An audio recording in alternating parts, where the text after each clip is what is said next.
Hello, hello again, Steph here with a follow-up to my Useapalooza for that half sheet of red glass that I had. Um, I had a bit of a fail with one of mine, which I'll show you at the end, and I'll dig into it with a bit of forensics on why I think it failed. But let me get to some of the finished pieces. First thing I have is this lovely 5-inch bowl. Turned out really great. The back's got a nice flat spot, so it sits nicely. It's a little bit cockeyed in the mold, but I don't think it really matters. It wasn't until I was looking at it now that I saw it. This is that Delphi mold that I use for everything. Next up, I have the soap dish from Bullseye, and it ended up beautiful with a nice flat back. I didn't put any ribbing in it with rod because I want this to also be useful as a trinket dish. And some people don't like the raised pieces. And then I have this, which is the 12.5 inch by 4 inch sushi slump that Bullseye has. This is the mold I got on a discount. So those turned out really nice.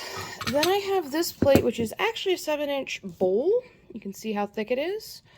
And I just use it for 6 inches. It makes a nice square inside and a raised lip. I'm real pleased with that. And then I have the 6-inch by 10-inch sushi tray and a sauce dish for it in matching glass, which I think turned out really beautiful. And I ended up with 3 of those. So I'm super happy with how all these turned out. These my mother uses all the time. She actually has one right now for water for her chickens. So everything turned out really beautiful. I'm really happy and all of that. And I took some of my red glass and I made pendants out of it. What I did is I took the red, I crushed it up in a frit piston, which you can get on Amazon, and I used transparent red, opalescent red, clear pieces of the Mardi Gras, and some black I had in scrap, and crushed it up real well. And I also made hearts with it. So I have 18 hearts. This one and this one are a little lopsided, so I will add some more frit and refire them. I have a project I'm doing tonight, so they'll go right in with that.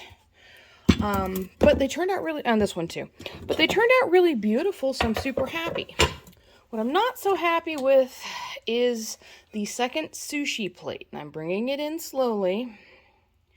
Looks great, looks great, looks great, and then there's that piece. So right here, while it was firing, it cracked. And I didn't find it until I opened it at the very end. Now, I've done some forensics on this, tried to figure out what was going on, and I think I know what happened.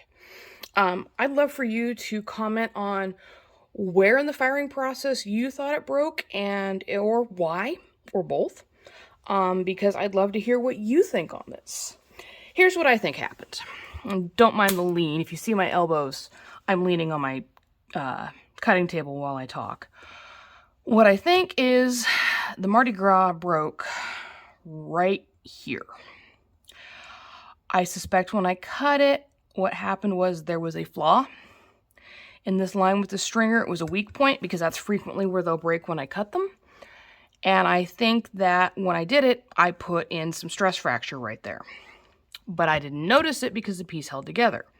Then I laid it on top of the red and took it up, and I think somewhere before it hitting 1225, it broke, and the force of it shifted it over just enough that it either slid on the bubble squeeze or it was pushed over with the force of the crack from the heat.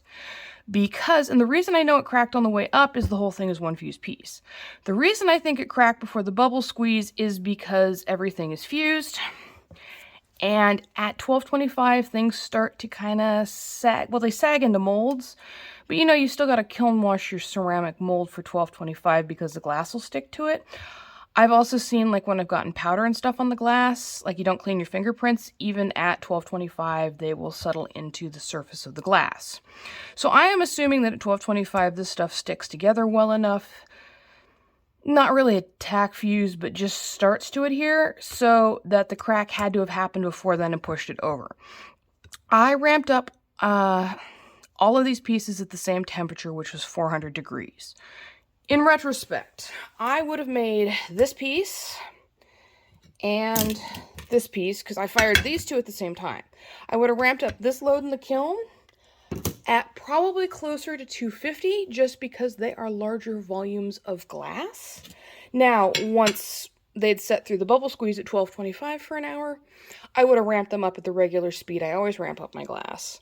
But getting to 1225, I think I would have gone from 400 degrees Fahrenheit down to 250. I think in the end that would have given me a less damaged piece of glass. Although, it still might have shattered like that and broken and moved itself to the side. I don't know. And it's not like I can go back and replicate it. However, all is not lost. What I'm going to do, I'll just turn it over to show you, is I've got an easy 7 inches of good glass. So I have a little sushi mold that I make little tiny tea bag holders out of, and it's 3x3. So I'm going to cut this at the 6-inch mark and make 3 3x3 tea bag holders out of it. And then I'm going to take that inch that's left, because like I said, I've got an easy 7 inches before the break. I'm going to take that inch, and what I'm going to do is put it on a 6-inch by 1-inch strip, and then do a 1-inch strip on this side, and 4 inches of black glass on this side, and turn it into a stripe in a plate.